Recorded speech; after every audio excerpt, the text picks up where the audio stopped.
Welcome back. In this video, I will guide you how to crop image into any shape in PowerPoint. Make sure cropping an image into a custom shape is a great way to make your PowerPoint slides look professional without needing external photo editors. So first you need to click on the picture you want to crop and then look at the top ribbon and click on the picture format tab that appears and then click the small arrow underneath the crop button.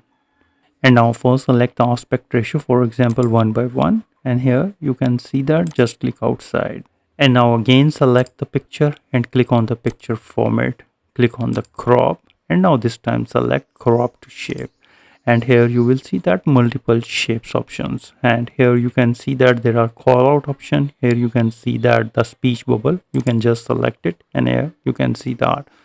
And similarly you can change it to the any other shapes, like this is the cloud, and here you can see that. Again go to the crop and select this one, teardrop. So this is pretty simple and easy. This way you can easily crop image into any shape in PowerPoint. If you think this video is helpful, please support my channel. Thanks for watching.